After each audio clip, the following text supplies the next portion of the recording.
Hello दोस्तों, स्वागत है आपका अपने YouTube चैनल प्रतिमाज़ यूनिक डायरी में। दोस्तों, इस वीडियो में हरियाली तीज अर्थात सावन महीने में जो तृतीया तिथि शुक्ल पक्ष की तृतीया तिथि को जो तीज पड़ती है, उस तीज के दिन जो व्रत कथा पढ़ी जाती है उसके बारे में आपको वो कथा सुनाने वाले हैं।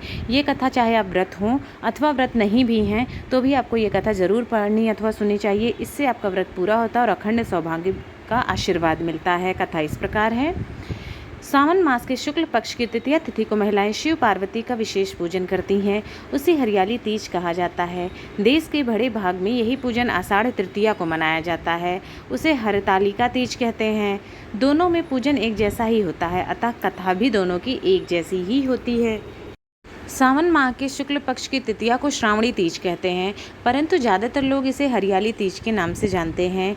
यह त्यौहार मुख्य रूप से उत्तर भारत में मनाया जाता है। इस दिन स्त्रियां माता पार्वती जी और भगवान शिव जी की पूजा करती हैं।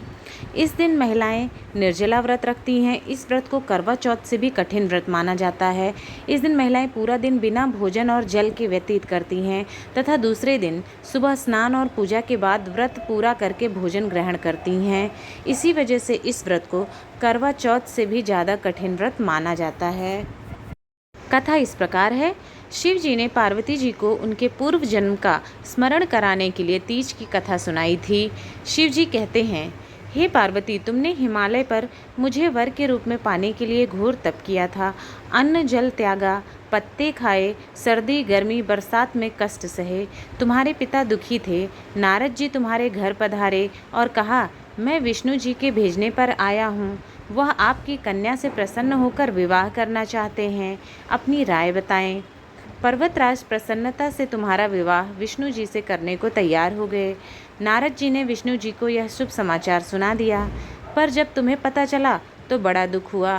तुम मुझे मन से अपना पति मान चुकी थी। तुमने अपने मन की बात अपनी सहेली को बताई। सहेली ने तुम्हें एक ऐसे घने वन में छुपा दिया जहाँ तुम्हारे पिता नहीं पहुँच सकते थे। वहाँ तुम तप करने लगी। तुम्हारे लुप्त होने से पिता चिंतित होकर सोचने लगे, यदि इस बीच विष्णु जी बारात लेकर आ गए तो क्या होगा। शिव जी ने आगे पार्वती जी से कहा, तुम्हारे पिता ने तुम्हारी खोज में धरती पाताल एक कर दिया, पर तुम ना मिली। तुम गुफा में रेत से शिवलिंग बनाकर मेरी आराधना में लीन थी। प्रसन्न होकर मैंने मनोकामना पूरी करने का वचन दिया। तुम्हारे पिता खोजते हुए गुफा तक पहुँचे।